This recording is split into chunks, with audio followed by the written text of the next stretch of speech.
अब ये कहते हैं कि मीठा खाने से शुगर की बीमारी होती है, तो मीठा खाना कम कर दो, लेकिन रिसर्च ये कहती है कि चीनी ज्यादा खाने से आंत भी खतरे में आ जाती है।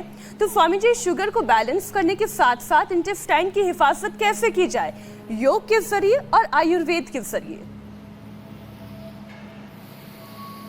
हाँ, ये आपने बहुत अच्छा प्रश्न किया कि ये जो चीनी है ना, ये पेनक्रियाज को ही नहीं, पूरी आंतों को, अरे जो हमारे गांव में बोला जाता था, आज से मैं 50 साल पहले की बात कर रहा हूँ, और ये बोले चीनी बहुत खाता है, इसकी तो हड्डियाँ गल गई हैं, हड्डियों को गला देता है। ये जो चीनी है ना, बड़ी खतरनाक है। एक तो ये मंडूकासन थोड़ा लंबा करें, हड्डियों को गला देती है चीनी। ये शुगर के साथ साथ कैंसर को पैदा करती है।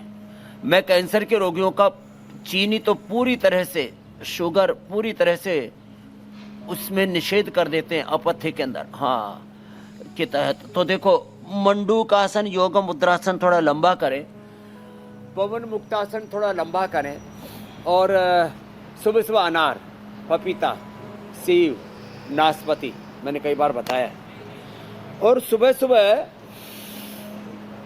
सुबह जो हो सके तो ये उत्थित पद्मासन ऐसे 1 मिनट तक करना।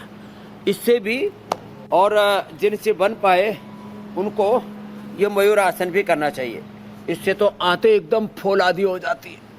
थोड़ा जोर तो पड़ता है, लेकिन बहुत ही जबरदस्त है। अच्छा स्वामी जी, देखिए, चीनी में लाख बुराइयां हो, स्वामी जी, चीनी में लाख बुराइयां हो, लेकिन चाइनीज मार्शल आर्ट की दुनिया भर में बड़ी तारीफें हो रही थी। लेकिन आपको जानकर बड़ी खुशी होगी कि योग ने चाइनीज मार्शल आर्ट को भी पीछे छोड़ दिया है। योग भारी पड़ा है जब बात शुगर और इनको कंट्रोल करने की आई। तो ये है योग की ताकत। ये एकदम ठीक कर रहे हो। देखो, अलग अलग, चाहे मार्शल आर्ट हो, चाहे जिम हो, चाहे जितनी भी गेम्स हो, तैरना हो, घूमना फिरना हो, जिस तरह से अभी हमने मंडूकासन से लेकर के शीर्षासन तक जो एक योग का सीक्वेंस बताया डायबिटीज़ के लिए, वो आखिर किसी दूसरी एक्सरसाइज से पॉसिबल ही नहीं है। किसी दूसरी फिजिकल एक्टिविटी से, किसी भी प्रकार के, आप कितना ही झक मार लो कि मैं तो देखता हूँ जो जिम जा रहे हैं, जो अलग अलग गेम्स खेल रहे हैं, उनको बीपी, शुगर, कैंसर से लेकर के heart attack, liver, kidney failure, ये सब प्रॉब्लम्स हो ही रहे हैं ना। तो इसलिए योग तो अप्रतिम है। दुनिया में जितने भी उपाय, चाहे हम रोग दूर करने के लिए करते हैं, चाहे और किसी भी प्रकार से सुख पाने के लिए, शांति, आनंद पाने के लिए, देखो, लोग थोड़ा सा धन कमाने के लिए, चंद पैसों के टुकड़ों के लिए, कुछ डॉलर कमाने के लिए 16-16, 18-18 घंटा मेहनत करते हैं। उससे आप कुछ दुनिया की सुविधाएं पा सकते हो, लेकिन योग से जो आपको स्वास्थ्य मिलता है, सुख मिलता है, शांति मिलती है, प्रसन्नता, आनंद मिलती है, योग से जो आपको एनर्जी मिलती है, योग से आपको जो एक भीतर से कॉन्फिडेंस मिलता है, और उससे आप दुनिया में कुछ भी कर सकते हैं। कितने बड़े बड़े आर्थिक, सामाजिक, राजनीतिक साम्राज्य खड़े कर सकते हैं। तो योग को हम केवल डायबिटीज तक ही सीमित नहीं रखें। योग की महिमा तो अपरंपार है, और उसमें भी कितने आयाम हैं। मैंने प्राणायाम से लेकर के, सूक्ष्म व्यायाम से लेकर के, ध्यान से लेकर के, योगिक एक्सरसाइज, पोस्चर्स, मुद्रा, बंध, ध्यान, तपस, स्वाध्याय, ईश्वर प्रधान, और फिर ज्ञान योग, भक्ति योग, कर्म योग, अष्टांग योग, लय योग, मंत्र योग, कितने योग के अलग अलग आयाम हैं, योग के प्रकल्प हैं।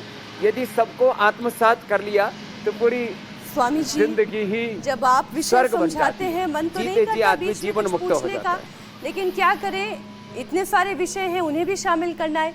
स्वामी जी, जुवेनाइल यानी कि टाइप 1 डायबिटीज भी आजकल बच्चों में बहुत तेजी से बढ़ रही है। इसमें इंसुलिन बनना पहले बंद हो जाता है, तो इससे कैसे निपटा जाए? अमेरिका में तो आर्टिफिशियल पेनक्रियास बनाने का भी दावा किया जा रहा है। स्वामी जी, क्या योग में कोई तरीका है जिससे पेनक्रियास दोबारा इंसुलिन बनाने लगे और नकली पेनक्रियास की जरूरत ना पड़े? अभी मैं जब आ रहा था तो बिना ड्राइवर के गूगल वालों ने गाड़ी बना रखी, वो चल रही थी, बड़ा देख करके अच्छा लगा। उसके ऊपर कुछ घूम रहा था, उसके चारों तरफ कुछ सेंसर से लगे हुए थे, बिना ड्राइवर के गाड़ी चल रही थी। तो ये ऐसा ना हो कि बिना पेनक्रियाज के, बिना लिवर किडनी के, बिना इंसान घूम रहा है और बिना हार्ट और बिना दिमाग के आदमी चलाने लग गए तब क्या होगा? ये बड़ा खतरनाक बात इसलिए है। स्वामी जी वक्त रहते तो पेनक्रियास को एक्टिवेट खैर, करा दीजिए बाहर की सपोर्ट। और इंसुलिन कैसे बने समझाइए।